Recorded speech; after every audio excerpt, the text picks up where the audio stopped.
మీరు చెప్పండి ముఖ్యంగా ఇటువంటి పరిస్థితులు అంటే ఒక రకంగా చెప్పాలంటే గడ్డు పరిస్థితులు నడుస్తున్నాయి, పూర్తిగా కమర్షియల్ సిలిండర్స్ను ఆపేసిన పరిస్థితి ప్రభుత్వం నుంచి. అయితే ఏమన్నా ప్రత్యామ్నాయ మార్గాల వైపు ఏమన్నా అడుగులు వేస్తున్నారు మీరు ప్రైవేటు హోటల్ అసోసియేషన్ తరఫు నుంచి?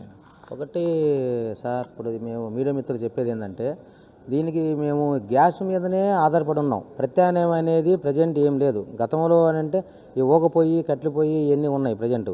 ఈ రెస్టారెంట్ ఫీల్డ్ వచ్చేసాక మాత్రము ప్రత్యామ్నాయ మార్గం ఏం లేదు. ప్రత్యామ్నాయ మార్గం ఒకటే, మూతేసుకొని క్లోజ్ చేసుకొని ఉండటం తప్పితే ప్రత్యామ్నాయ మార్గం వేరే ఏం లేదు. ఈ మూతపడే కార్యక్రమంలో మాకు బిల్డింగ్ ఓనర్లు రెంట్లు కట్టాలి, స్టాఫ్కి శాలరీస్ కట్టాలి, ఇవన్నీ మాకు యాక్టివిటీస్ ఉంటాయి. ఇంకా గత 4 సంవత్సరాల బ్యాగ్లో చూసుకుంటే కరోనా గుండా ఇబ్బంది పడ్డాము.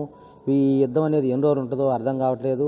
వన్స్ ఒక్కసారి హోటల్ మూతేస్తే రెండో రోజు మళ్ళీ వర్కర్ వస్తానని మన నమ్మకం లేదు మాకు, అదొక భయం. సో వాళ్ళని మేము హోటల్ రన్నింగ్ చేసినా రన్నింగ్ చేయకపోయినా వాళ్ళని కాపాడి వాళ్ళు భోజనాలు పెట్టి శాలరీ ఇచ్చి చేయాలి. వేరే ప్రత్యామ్నాయ మార్గం అంటే మాకేం అర్థం కాక, మాకు అసలు ఏమి అర్థం కాక 2 రోజుల నుంచి మేము తల బాదుకుంటున్న సమస్య ఏర్పడింది. దీన్ని రాష్ట్ర ప్రభుత్వం ఎంత దూరం తీసుకెళ్తుందో మాకు అర్థం కావట్లేదు.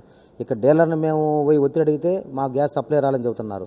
దీనికి ప్రత్యామ్నాయ మార్గం అర్థం కావట్లేదు మాకు. సో చిన్న చిన్న మెస్సులు అంటే వాళ్ళు ఏదో ఒక పొయ్యి మీద ఏదో వైట్ వేసేసుకుంటారు, సాంబార్ పప్పు వేస్తారు. రెస్టారెంట్ అనేది బాగా కుదిరే సమస్య ఏర్పడుతుంది. టిఫిన్ సెక్షన్ వాళ్ళు ఇబ్బంది పడుతున్నారు, రెస్టారెంట్లో ఇబ్బంది పడుతున్నారు. దీని ప్రత్యామ్నాయ మార్గం మాకేం అర్థం కాక రాష్ట్ర ప్రభుత్వం కూడా ఈరోజు అత్యవసర సమావేశము విజయవాడలో అమరావతిలో జస్ట్ ఈరోజు 4 o'clock అత్యవసర సమావేశం ఏర్పడింది 13 జిల్లాల నుంచి. సో రేపు మాకు ఇప్పుడు ఒక అరగంటలో మాకు పిలుపు వస్తుంది. మాకు అన్ని మా జిల్లాల నుంచి మా ప్రెసిడెంట్లు సెక్రటరీలు అందరినీ అమరావతి రమ్మని చెప్పని మాకు ఒక అరగంటలో మాకు ఫ్యాక్స్ వస్తుంది. మాకు ఫ్యాక్స్ని బట్టి అరగంట ఇప్పుడు మీటింగ్ జరుగుతుంది. సో అంటే